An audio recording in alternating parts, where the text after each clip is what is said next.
दमदार ट्रेड्स में वीरूर में हैं आपके साथ और हमारे साथ इस शो में मानस जायसवाल और राजेश सतपुते पिछले शो से बने हुए हैं। साथ ही अमित सेठ और सोमल मेहता भी जुड़ेंगे अपने टॉप ट्रेड्स के साथ। उसके बाद बात करेंगे हेक्सागन पार्टनर्स एलएलपी के डायरेक्टर तुषार प्रधान से।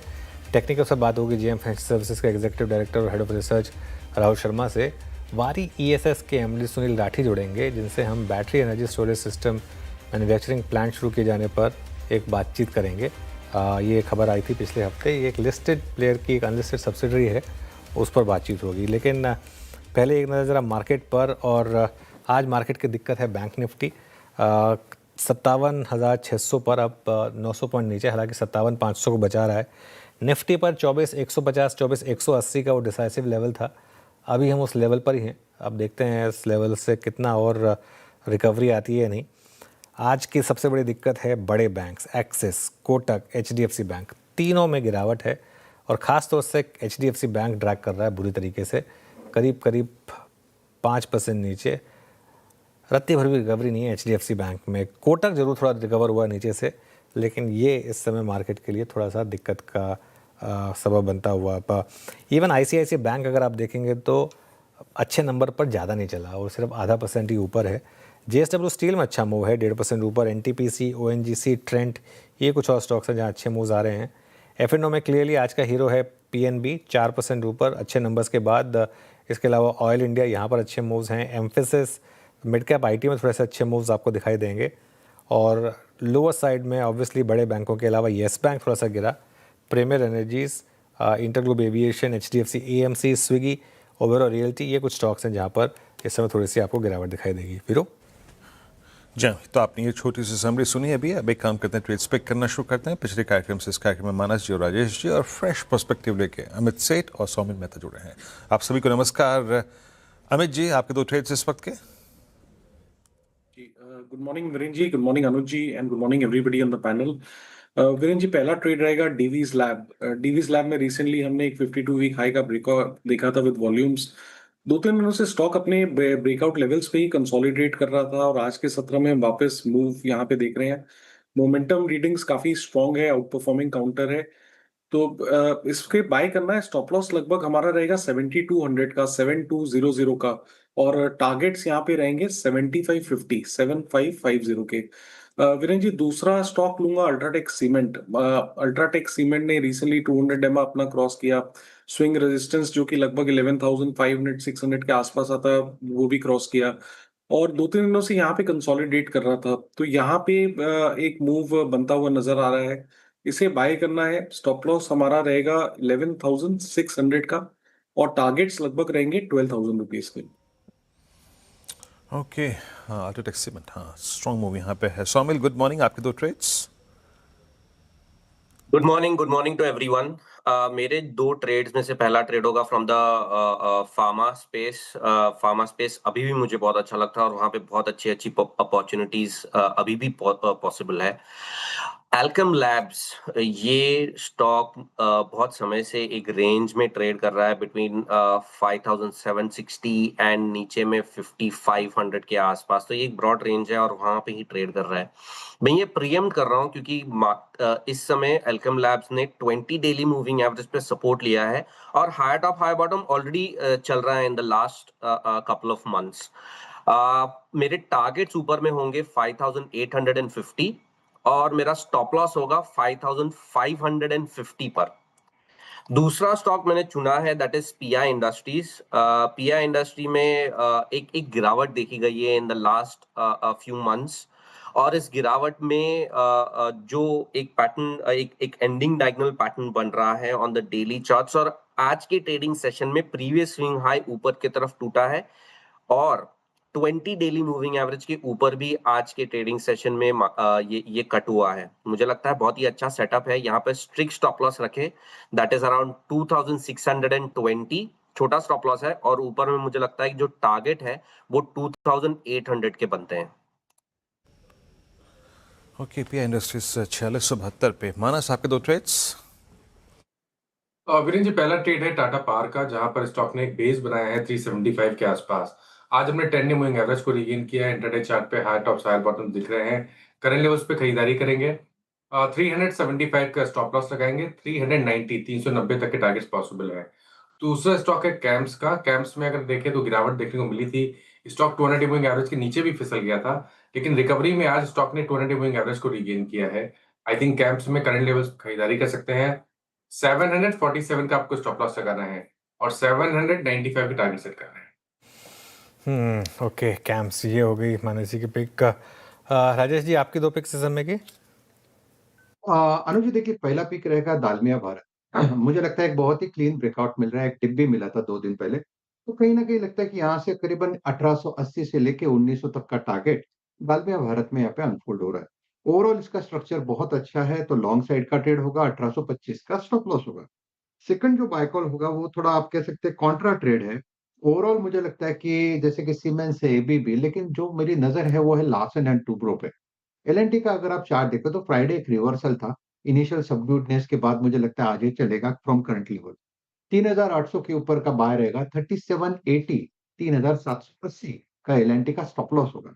एंड इस कॉन्ट्रा ट्रेड का अगर आप कह सकते हैं एक रिलीफ रैली का टारगेट देखें तो 3900 का रहेगा। ओके, ये हो गए सारे ट्रेड्स। एल&टी। मीनवाइल अनुज, आज बैंकों की बत्ती गुल है, बट लुक एट एक्साइड 443, यानी 26 दिसंबर 2024 के बाद अब तक की हाईएस्ट ट्रेजेक्टरी है ना। आज सुबह उल्लेख हुआ था इसका।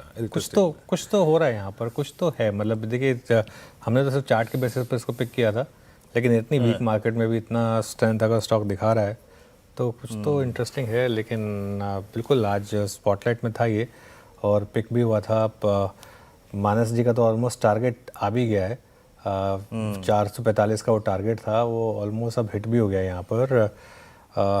मानस जी, आपने क्या कहा था कि BTST वाले बुक कर लें, लेकिन आज वाले बने रहे हैं ना, यही भी था ना आपका? जी जी बिल्कुल।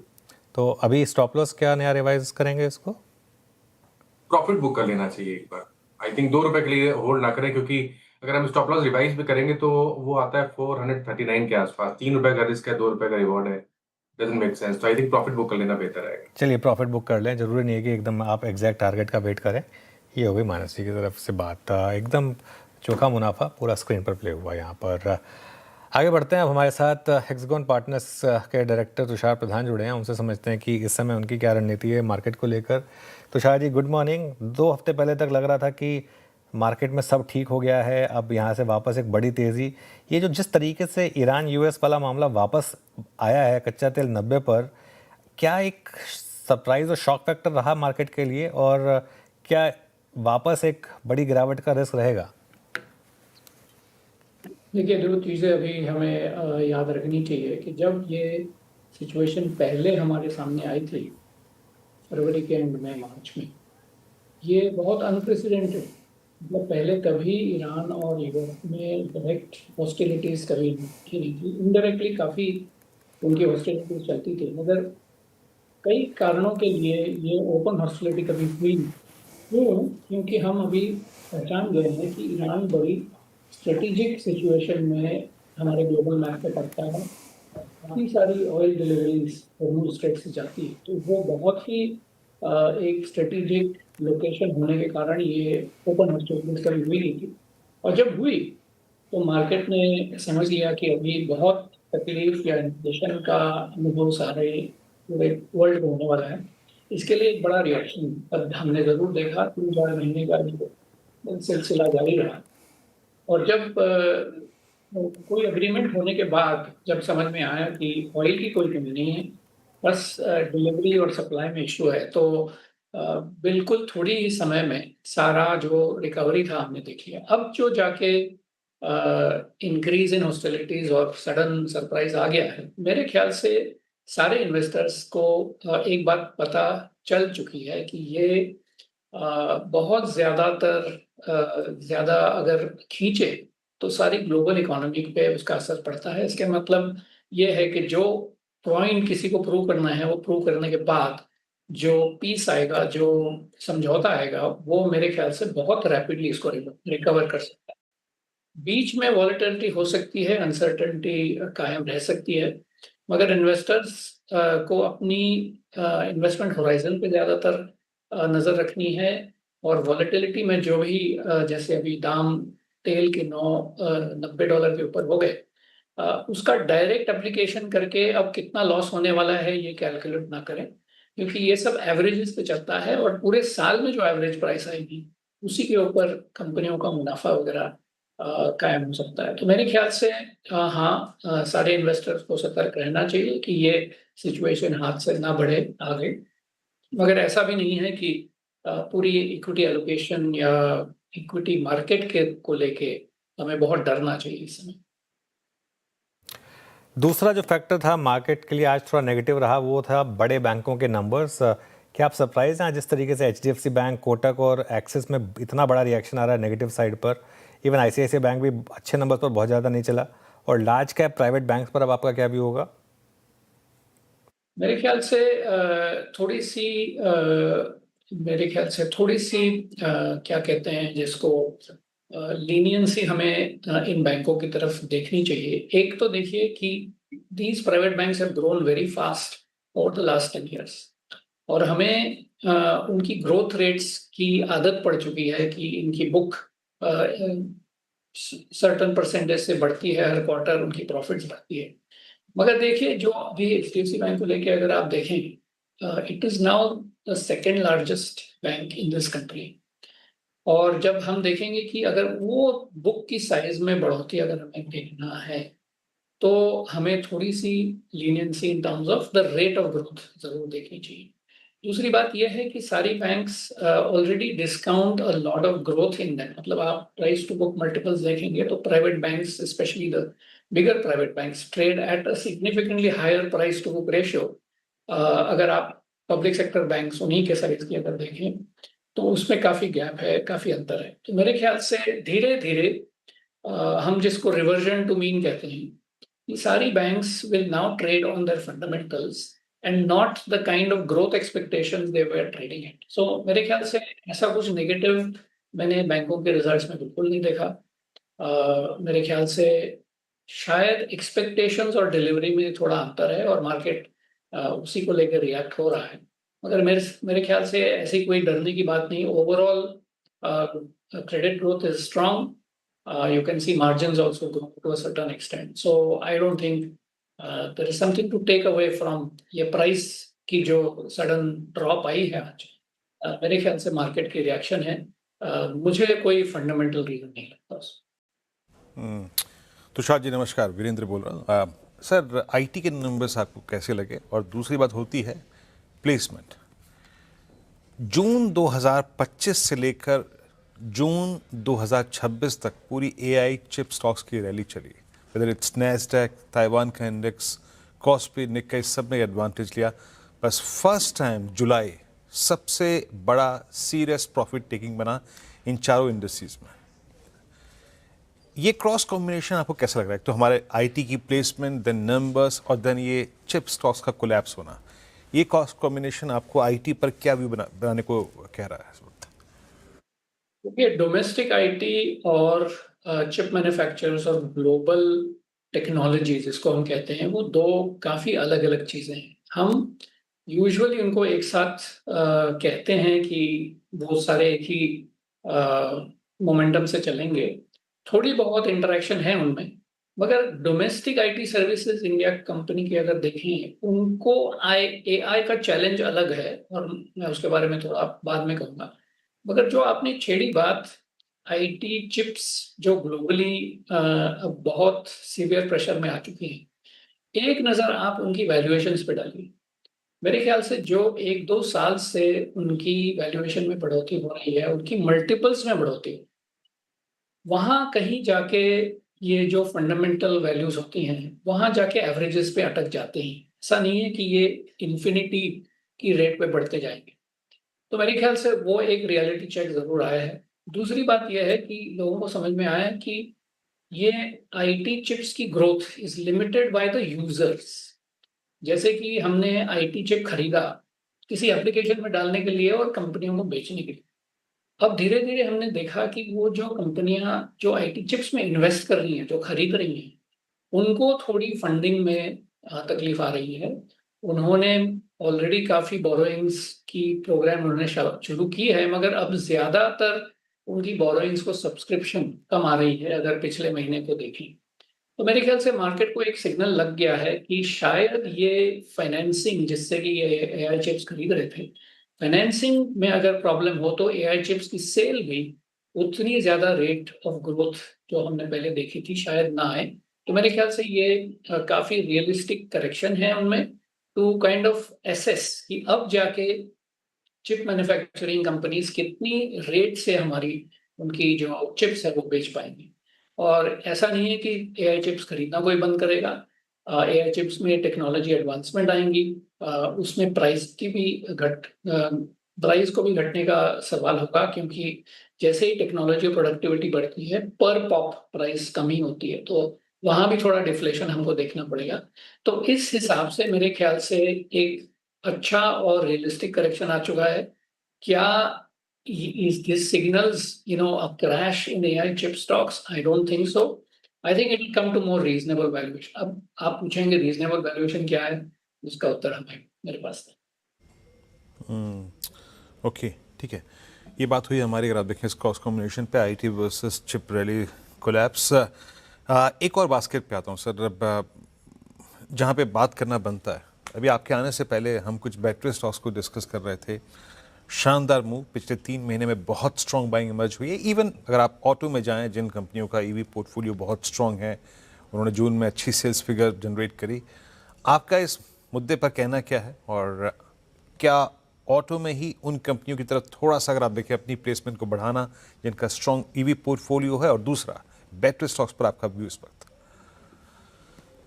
देखिए, ईवी का जो दौर चलेगा अब से, मेरे ख्याल से इंडिया जैसी कंट्री में काफ़ी स्कोप है। जैसे हमने चाइना में देखा कि सारी टू व्हीलर कंपनियां वहां पर पूरी तरह से ईवी मैन्युफैक्चर पे ही आ चुकी हैं। अब तक हमने देखा इंडिया में थोड़ा एब्सॉर्प्शन उस कंट्री के कंपैरिजन में कम है, क्योंकि हमारी चार्जिंग इंफ्रास्ट्रक्चर जो है वो थोड़ी सी चैलेंज्ड है। अभी तक उस स्तर पर हम चार्जिंग इंफ्रास्ट्रक्चर नहीं कह सकते कि भारत में है। तो फिलहाल डोमेस्टिक चार्जिंग और जो नज़दीकी चार्जर्स हैं उसी के ऊपर आपका डिमांड चलेगा, क्योंकि ऑल्टरनेटिव जैसे सीएनजी हुआ या पेट्रोल हुआ, डीजल हुआ, वहाँ पर आपको ज़्यादातर यूटिलिटी में कोई तकलीफ नहीं आती, क्योंकि आप कहीं भी जा सकते हैं, कभी भी रिफ्यूल कर सकते हैं। मगर ईवी में ये समस्या ज़रूर है कि वाइड स्प्रेड एक्सेप्टेंस के लिए हमें ईवी चार्जिंग इंफ्रास्ट्रक्चर पे ज़्यादा ध्यान देना पड़ेगा।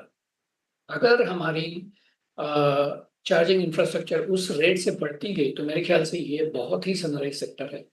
मगर इसकी लिमिटेशन मैंने जैसे आपको बताई, उसकी तरफ आपको ज़रूर ध्यान देना पड़ेगा। फिलहाल के लिए जो बैटरी कंपनीज में हमने तेजी देखी, it was a catch up. People were not believing कि ईवी सेल्स इतनी ज़्यादातर हो जाएंगी जिससे कि डिमांड बैटरीज की तरफ इतना बढ़ जाएगा। Some of the companies have also invested in EV capacity. तो ये कैपेसिटी जैसे ही आपकी लाइन पे आती है तो आपको टॉप लाइन में दिखने चालू हो जाएगा, और थोड़ा मार्केट उसको भी डिस्काउंट कर रहा है। मेरे ख्याल से हर एक चीज़ की प्रो और कॉन होती है, तो मैंने बस आपको इतना सतर्क कर दिया कि ईवी इंफ्रास्ट्रक्चर इंडिया में अभी भी बिलो एक्सेप्टेंस लेवल। चलिए, बहुत बहुत शुक्रिया तुषार जी आज हमारे साथ जुड़ने के लिए और अपना समय देने के लिए हमें। आगे बढ़ते हैं, अब हम बात करेंगे वारी एनर्जीज़ की सब्सिडरी वारी एनर्जी स्टोरेज सॉल्यूशंस के एमडी सुनील राठी से। दरअसल वारी ईएसएस ने बैटरी एनर्जी स्टोरेज सिस्टम यानी बीएसएस कंटेनर मैन्युफैक्चरिंग प्लांट शुरू किया है। तो आइए इसके बारे में बात करते हैं कि ये आखिर है क्या और कितना बड़ा ट्रिगर ये प्रोवाइड करने वाला है। Sunil ji, good morning. CNBC आवाज़ के साथ जुड़ने के लिए बहुत बहुत शुक्रिया। पहले तो एक्सप्लेन करें कि इस पर कितना आप कैपेक्स करने वाले हैं और इससे कितना फ़ायदा होगा कंपनी को। तो ये एक लार्जर कमिटमेंट था 20 गीगावाट आवर का हमारा, उसका फेज 1 है जिसमें हमने 5 गीगावाट आवर का पैक टू कंटेनर शुरू कर दिया है, विच विल फॉलोड बाय, इसके पीछे हम लोग सेल बनाएंगे 3.5 गीगावाट और सेल टू पैक भी 5 गीगावाट का बनने वाला है सेम जगह पे। तो ये फेज 1 है। जो कि फर्स्ट वन इज कंप्लीटेड और दूसरा वाला जो मैन्युफैक्चरिंग है सेल का वो इसी साल में कंप्लीट होगा। पिछले हाइक किया है ना, ये इंक्रीज हुआ है, इसके बाद थोड़ा सा आप अपने FY27 के रेवेन्यू और ऑर्डर बुक गाइडेंस को भी इस दृष्टिकोण से बढ़ाना चाहेंगे क्या, उसको अपवर्ड रिवाइज करेंगे क्या? हाँ जी सर, ये जो बेस है अगर आप मार्केट देखते हैं तो अभी 65 गीगावाट आवर का ऑलरेडी टेंडर निकल चुके हैं, जो कि हम बोलते हैं कि ऑर्डर्स लाइव है। 40 गीगावाट्स के और टेंडर अभी पाइपलाइन में है। तो डिमांड रेगुलेटेड मार्केट में भी डिमांड बहुत हाई है, जो कि गवर्नमेंट के पीपीएस के लिए है। In addition to the CNI market बहुत बड़ा ओपन हो गया है और उसके साथ रेसिडेंशियल में भी इसकी डिमांड बढ़ चुकी है एलएफपी की। ये इससे आपकी गाइडेंस में कोई इंक्रीज होगा क्या? यस यस, ये ग्लोबल प्रोडक्ट है, इंडिया के लिए भी मार्केट है और यूएस के लिए और अदर वर्ल्ड के लिए भी डिमांड बहुत ज्यादा है, तो ऑर्डर बुक बहुत बढ़ेगा इससे। आइडिया दे सकें अगर तो। चलिए सुनील जी, अब इस कॉन्वर्सेशन को यहीं एंड करना पड़ेगा। प्राइम मिनिस्टर मोदी का वो एड्रेस शुरू हो चुका है, उस पर कट कर दें और फिर आगे बढ़ेंगे। अगर दोनों प्रोएक्टिव हो तो बहुत ही प्रोडक्टिव होते हैं।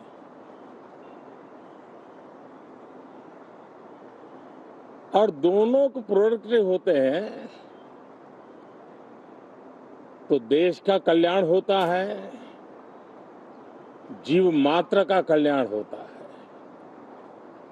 और इसलिए हम यही प्रार्थना करते हैं कि मॉनसून भी प्रोएक्टिव रहे, मॉनसून सत्र भी प्रोडक्टिव रहे। साथियों, पिछले एक महीने में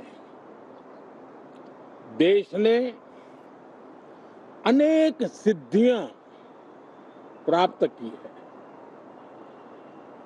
और देशवासी गर्व से भर जाएं, इस प्रकार की सिद्धियों का सिलसिला चला है। चाहे राष्ट्रीय हो, अंतर्राष्ट्रीय हो और अब तो अंतरिक्ष भी हो। एक प्रकार से भारत के लिए गर्व के पल रहे हैं। पिछले वर्ष मॉनसून सत्र के ठीक पहले भारतीय नागरिक इंटरनेशनल स्पेस स्टेशन पर पहुंचा था और कल ही परसों भारत का एक युवा स्टार्टअप, उसने बहुत बड़ी सिद्धि प्राप्त की है। विश्व के कम ही देश हैं जहां इस प्रकार से प्राइवेट साहस हुए हैं और भारत के युवाओं ने अंतरिक्ष में नई उड़ान भरी है। बहुत बड़ी सफलता है। और ये जो स्काईरूट स्टार्टअप है, उसमें जो नौजवान काम कर रहे हैं, मुझे बताया गया उनकी पूरी टीम की जो एवरेज एज है वो सिर्फ 28 साल है। ऐसे नौजवानों ने ये काम करके दिखाया। मैं किसी 56 साल के नौजवान की बात नहीं कर रहा हूं। मैं देश के ये स्टार्टअप ने 28 के एवरेज वाले नौजवानों ने अंतरिक्ष में भारत का झंडा गाड़ दिया है। उनको तो बधाई है ही है, लेकिन ऐसी बातें जो हैं जो भारत को आत्मविश्वास से भर देती है। विश्व में भारत का प्रोफाइल सर्वमान्य, सर्वस्वीकृत बनता जाता है। साथियों, ये संयोग नहीं, ये एक संदेश है और बड़ा मजबूत संदेश है कि हमारे देश के युवाओं की क्षमता और उनकी आकांक्षा अंतरिक्ष जितनी असीम है, इससे बड़ा संदेश देश के लिए कोई और प्रेरणा नहीं दे सकता है। साथियों, जो रिफॉर्म एक्सप्रेस पर सवार होकर के आज देश चल पड़ा है, उसी का नतीजा है कि भारत के नौजवान इतना बड़ा साहस कर पाते हैं और सफल भी हो रहे हैं। साथियों, पिछले दिनों राजस्थान में बहुत बड़ी ऑयल रिफाइनरी देश को समर्पित की गई। पिछले कुछ सप्ताह पहले एक सेमीकंडक्टर प्लांट यानी तीसरा देश को समर्पित किया गया। अभी कुछ दिन पहले ग्रीन हाइड्रोजन से चलने वाली ट्रेन, और विश्व में बहुत कम देश ऐसे हैं कि जिनके पास ये सुविधा है, लेकिन भारत ने जो हाइड्रोजन ट्रेन देशवासियों को समर्पित की है, वो सबसे ताकतवर इंजन वाली है और सबसे लंबी है। ये अपने आप में भारत के वैज्ञानिक, भारत के इंजीनियर्स, भारत के इनोवेटर्स, भारत के उद्यमी, भारत के श्रमिक, ये जो एक लक्ष्य लेकर के देश के लिए जी रहे हैं, देश के लिए काम कर रहे हैं, उसी का परिणाम है। साथियों, हम भली भांति जानते हैं और पूरी दुनिया चिंतित भी है, लगातार कहीं न कहीं युद्ध की स्थितियां बनती रही है। पश्चिम एशिया के युद्ध के कारण भारत जैसे देश जो एनर्जी के लिए औरों पर डिपेंडेंट है, उनके लिए ये पश्चिम एशिया का युद्ध एक बहुत ही बड़ा संकट का कारण रहा। Petrol, diesel, LPG, fertiliser, chemicals, यानी हर विषय में अनेक बाधाएं, अनेक संकट आए। उसके बावजूद भी भारत 7.7% के ग्रोथ से दुनिया की मेजर इकोनॉमी में सबसे तेज गति से आगे बढ़ने वाला देश बन के रहा। ये भारत के सामर्थ्य का परिचायक है। भारत किस प्रकार से उत्साह और उमंग के साथ नई ऊंचाइयों को पार करना चाहता है, उसकी इसमें एक झलक है। और ऐसे में जब ये मॉनसून सत्र आरंभ हो रहा है, देश ने स्पीड पकड़ ली है और संसद का स्पिरिट उस स्पीड में नई ऊर्जा भर सकता है। सकारात्मक स्पिरिट राष्ट्र के लक्ष्यों को प्राप्त करने के लिए बहुत आवश्यक होता है। हमारे सदन में बहुत अनुभवी सांसद भी है, दल उनका कोई भी हो, लेकिन उनके पास एक लंबा अनुभव है। ऐसे समय में उनके अनुभव की, उनके ज्ञान की संसद को भी जरूरत है, देश को भी जरूरत है। और इसके लिए संसद का चलना, सार्थक चर्चा होना, मिलजुल करके देश को आगे ले जाने के संकल्प लेना, ये मैं समझता हूं कि बहुत ही समय की मांग है। एस्पिरेशन से भरे हुए देश के युवाओं की मांग है कि हम आगे बढ़े। आज समय की मांग है कि राष्ट्र निष्ठा से भरे हुए, राष्ट्र भक्ति के लिए जी रहे आवाज को सदन में उचित मंच मिलता रहे, वे अपनी आवाज को बुलंद करे, देश को दिशा दे। और इसलिए मैं आशा करता हूं और मुझे पक्का विश्वास है, जहां तथ्य होते हैं, जहां तर्क होते हैं, वहां तूफान के लिए जगह नहीं होती है। अगर तर्क मजबूत है, तथ्य मजबूत है, तो शांत चित्त से भी अपनी आवाज को बुलंद बनाया जा सकता है। मैं आशा करता हूं तर्क और तथ्य के साथ सदन की चर्चा को समृद्ध किया जाए, हर आवाज को अवसर मिले, हर विचार को सम्मान मिले। ये संसद की हमारी भूमिका है। मैं सभी सांसदों से बढ़ चढ़ करके इस सदन में हिस्सा लेने के लिए निमंत्रित करता हूं।